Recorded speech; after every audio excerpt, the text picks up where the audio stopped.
Assalamualaikum warahmatullahi wabarakatuh, teman-teman. Apa kabar? Semoga semua dalam keadaan sehat dan bahagia. Perkenalkan, saya Ina Salma Febriani yang akan mendampingi proses belajar kita hari ini di Ruang Tengah. Ruang Tengah adalah persembahan dari cariustad.id. Nah, saat ini kita sudah kedatangan tamu istimewa, yaitu Mbak Stefani Arum. Selamat datang. Assalamualaikum. Waalaikumsalam. Sehat baru? Alhamdulillah. Alhamdulillah. Mbak Arum merupakan pelatih pendidikan keluarga di keluarga kita. Keluarga kita adalah organisasi pendidikan keluarga yang menyusun kurikulum pendidikan keluarga dan menginisiasi Rangkul, relawan keluarga kita yang berperan sebagai penggerak pendidikan keluarga, dan saat ini sudah ada 290 kabupaten atau kota di berbagai wilayah Indonesia. Nah, kita mau ngobrolin hari ini Mbak Arum tentang parenting goals. Wah, berat ya. Tentang parenting nih, tapi kita akan belajar dari keteladanan Sayyidah Fatimah Az-Zahra, putri Rasulullah ya.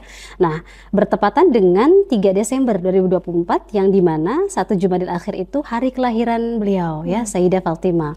Ini menarik sekali untuk diperbincangkan karena kita mengenal dari Sayyidah Fatimah terlahirlah anak-anak yang luar biasa hebat ya, yaitu Sayyidina Hasan dan Hussein ya. Oleh karena itu kita akan banyak mengeksplor ya, belajar tentang itu, dan kita juga paham bahwa ternyata cara mendidik ayah dan ibu atau keluarga gitu ya, ini sangat berpengaruh dengan pendidikan karakter seorang anak ya, Kak Arum.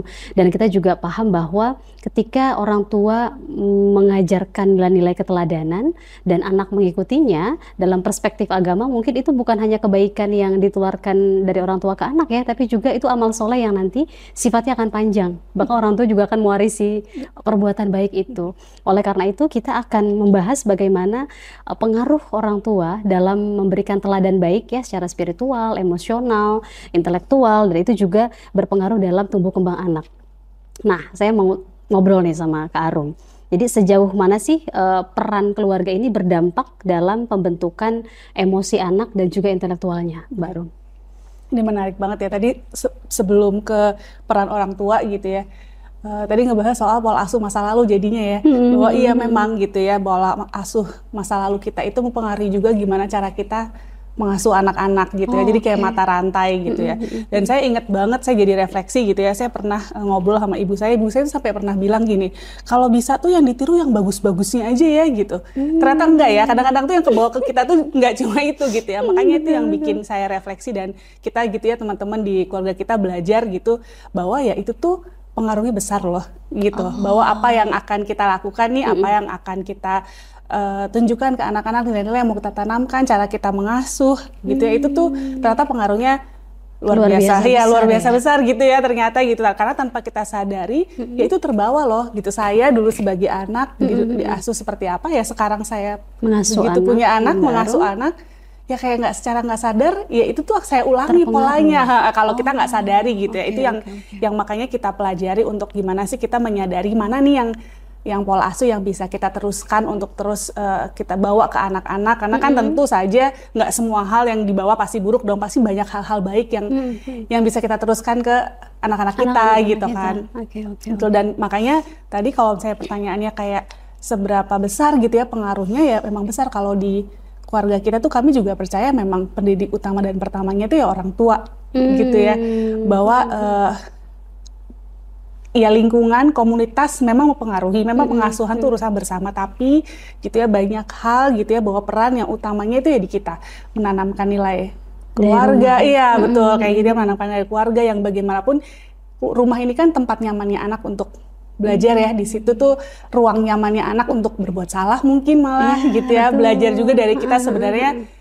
Bagaimana sih kalau misalnya kita akhirnya berbuat salah, lalu bagaimana rasa apa yang kita rasa, rasa yang nggak enaknya itu tuh siapa yang mau nerima kalau bukan kita orang tuanya ya. Di situ diharapkan anak-anak tuh belajar ya, harapannya pada saat dia bertemu dengan orang lain, dengan kawannya di sekolah, dia sudah tahu sebenarnya nilai apa yang mau dia bawa gitu ya.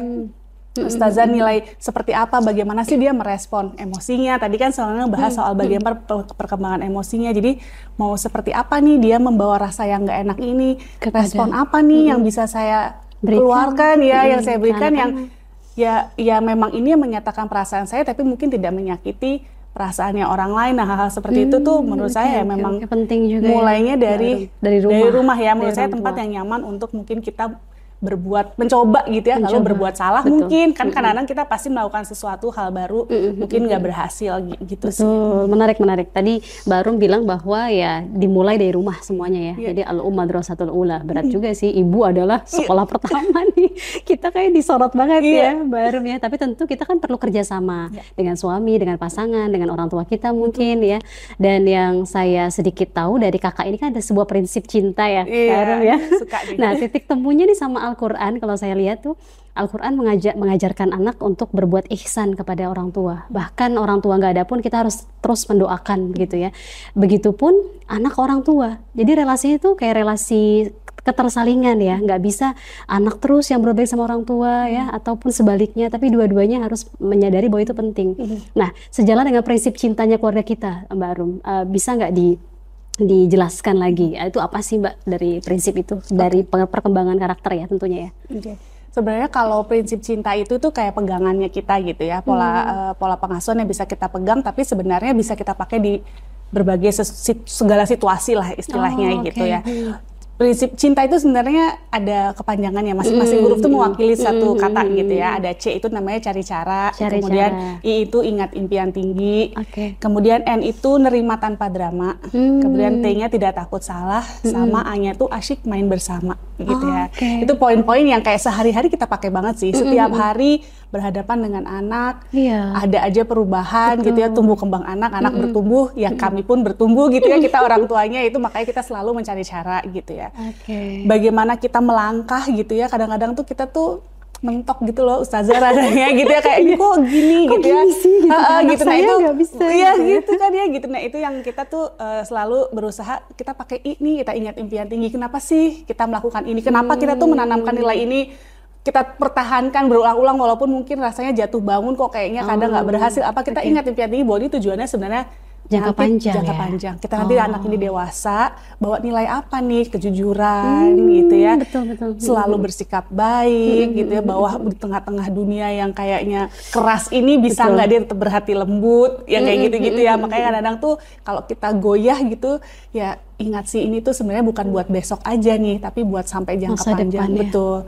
Nah kemudian yang N ini yang agak berat sih, makanya tadi kalau ke beliau Fatimah gitu ya, kayak ya Allah ini nih yang berat sih, nerima tanpa drama.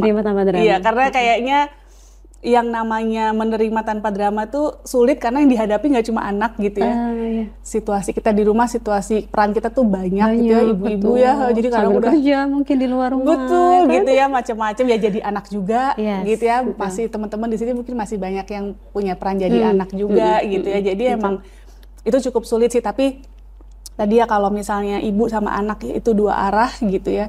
Tapi kita juga jangan lupa bahwa kita nih yang orang dewasanya sih. Anak-anak ini kan masih belajar gitu istilahnya. Maksudnya kalau mereka emosional, kalau mereka mungkin kayak masih meledak-ledak untuk nggak paham juga sama apa yang dia rasakan, ya kayaknya harus mulai dari kita sih yang kitanya dulu ya Mbak Arum, yang terima tanpa drama, yang sudah dewasa ini, yang udah ngerti sebenarnya oh ini tuh namanya marah sih, oh aku tuh lagi capek sih, nah mungkin validasi ya. Betul gitu ya, mulai dari kita sih gitu ya, baru mungkin kita bisa dibantu anak untuk mengelola emosinya. Kemudian tidak takut salah, tadi tentu semua berhubungan dengan gimana pun selalu ada hal baru, cara baru yang kita coba. Iya belum tentu berhasil, tapi yang namanya tidak takut salah ya, kita coba terus gitu, belajar terus gitu istilahnya. Sama yang suka terlewat tuh si asik main bersama sih. Sebenarnya kalau kayak kita mau ngomongin soal bagaimana hubungan kita sama anak, meningkatkan mungkin apa kecerdasan gitu-gitu ya, masuknya lewat main sih. Itu situasi yang nyaman, kebersamaan seru gitu ya gitu, tapi dari situ mungkin kita bisa nyelipin nilai-nilai nilai ihsan, nilai kebaikan kepada anak-anak mulai melalui permainan, tapi suasananya hangat, jadi hubungannya juga erat gitu ya. Gitu sih. Artinya bahwa ketika anak sulit mengendalikan emosi, ibunya juga jangan ikutan drama. Betul, walaupun itu berat ya teman-teman, itu boleh digaris. Berat kan, kalau ada anak ngambek, kita juga ikut ngambek dong guys. Ini yang sulit ya. Oke, tadi menarik apa yang disampaikan Kak Arum mengenai prinsip cinta di keluarga kita itu. Kalau saya melihat misalnya salah satu surah dalam Quran di surah An-Nisa ayat 9, itu kan Allah berfirman, jangan meninggalkan anakmu dalam keadaan lemah gitu ya.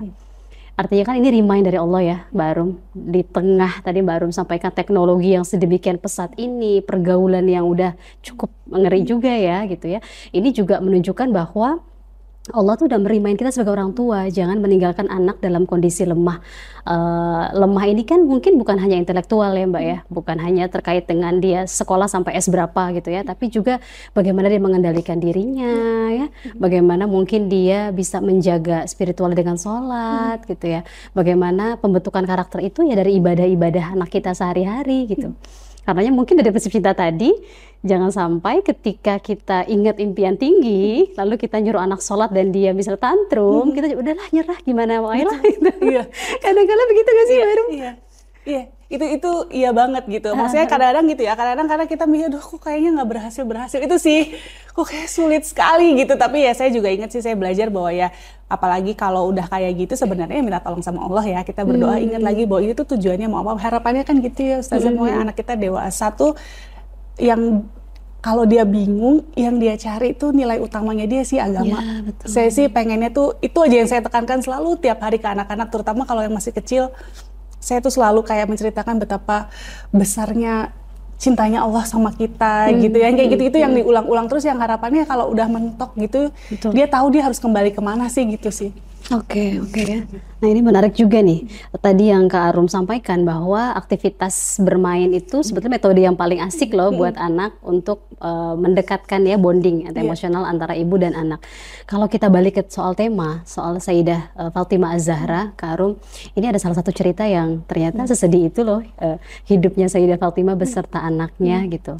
Karena kan Sayyidah Fatimah memang sangat sederhana ya, mengajarkan anaknya itu sangat sederhana. Bahkan dalam satu riwayat dikatakan bahwa Sayyidah Fatimah ini pernah tidak punya uang untuk membelikan anaknya baju baru, yang dimana hari raya itu kan identik dengan baju baru. Tapi Sayyidah Fatimah hanya bilang ke anak-anaknya, saya tidak atau ayah dan ibu tidak mampu untuk membelikan kalian baju baru, sehingga ya sudah cukup di dalam rumah saja. Dan saat itu Sayyidah Fatimah memberikan nilai moral, mungkin ya bisa kita highlight di sini. Kesederhanaan juga penting ya di era sekarang yang kayaknya itu anak-anak mungkin terpengaruh FOMO dari media sosial gitu ya. Dan mungkin ini juga diajarkan ya di keluarga kita ya, bagaimana membentuk orang tua yang juga mengajarkan nilai-nilai itu ke anak-anak. Iya memang itu tadi ya, kenapa kita memang ada kurikulum-kurikulumnya gitu ya, hubungan reflektif, disiplin positif dan belajar efektif gitu. Dan dari situ sebenarnya ya yang mau kita tekankan ke anak itu adalah intinya kita punya nilai dalam keluarga. Mungkin bisa berbeda gitu ya. Kadang-kadang kan setiap keluarga mungkin punya nilai yang sedikit berbeda gitu ya. Tapi kalau saya mikirnya ya kita tuh punya nilai yang dimana harapannya itu tadi pada saat dia menghadapi dunia di luar rumah nih gitu, dia tahu bahwa ya memang saya berbeda, nggak apa-apa yang saya lakukan ini baik, tetapi dia juga punya empati sih bahwa ya teman saya juga berbeda, ya nggak apa-apa juga kalau teman saya berbeda gitu ya. Maksudnya kayak ya karena khawatirnya juga kadang-kadang kita dia berbeda, kalau berbeda berarti salah, nggak juga gitu. Setiap rumah pasti punya nilai keluarganya sendiri-sendiri gitu kan. Tapi ya gimana caranya kita pada saat, makanya kita tuh butuh kedekatan gitu ya sama anak, karena kita akan suatu saat akan membahas hal-hal yang cukup berat sih. Susah mengkomunikasikan hal-hal yang berat kalau hal-hal ringan aja kita mungkin nggak bisa ngobrolnya gitu kan. Apalagi memasuki nilai-nilai misalnya seperti ibadah gitu ya. Kita kuat, kenapa nih nilai kita kuat begini? Kenapa kita jujur? Kenapa kita tidak melakukan itu? Misalnya kita tidak merayakan hal ini. Kenapa kok tidak mendukung ini? Itu kan hal-hal yang mungkin nggak sederhana untuk dibahas gitu kan. Nah, tapi itu kan juga harus kita jelaskan kenapa. Sebabnya, itu sih, iya gitu. Supaya ya dia punya pendiriannya bahwa aku memang enggak. Ya teman aku gitu oke, tapi aku enggak, jadi enggak ikut-ikutan. Nah yang kayak gitu-gitu sih, makanya kita selalu mulai dengan punya hubungan yang reflektif gitu ya, dengan keluarga, dengan anak. Harapannya ya kita mampu berkomunikasi sampai ke hal-hal yang spesifik yang berat, karena semakin besar anaknya, tantangannya juga luar biasa sih pembicaraannya, apalagi zaman sekarang gitu ya, dengan pergaulan, dengan media yang sosial media seperti itu tuh, dengan anak SMA saya itu emang pembicaraannya lumayan bikin keringetan sih. Bikin keringetan ya. Oleh karena itu, kalau kita lihat tadi pengelolaan emosi mungkin Mbak Arum ya, gimana sih cara sederhananya Mbak mengajarkan bahwa ya kita penting ya punya emosi ya untuk mengekspresikan perasaan kita kan, tapi bagaimana cara kita mengajarkan ke anak-anak bahwa emosi malah seperti apa dan sebagainya, dilampiaskan bagaimana, itu ada caranya nggak Mbak? Oke.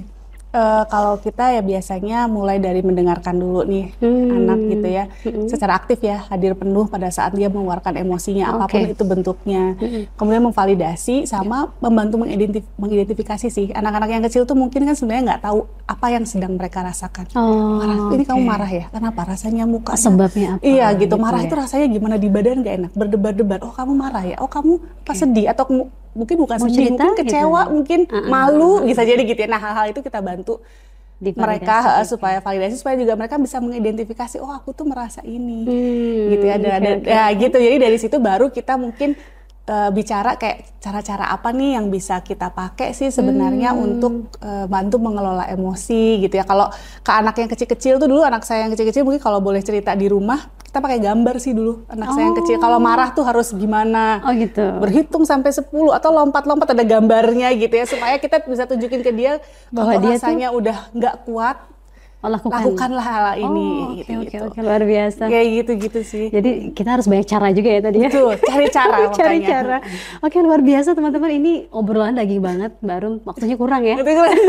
Semoga kita bisa berjumpa lagi, Mbak Arum, di kesempatan berikutnya. Alhamdulillah teman-teman, itu yang bisa kita bahas tadi ya, bahwa kedekatan emosional antara orang tua dan anak itu penting banget.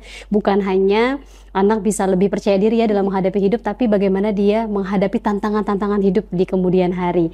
Ya, oleh karena itu jangan lupa teman-teman saksikan terus Ruang Tengah, persembahan dari Cari Ustadz, yang dimana Cari Ustadz ini merupakan platform yang menghadirkan ustadz dan ustazah yang ramah dan kompeten untuk berbagai kegiatan keagamaan.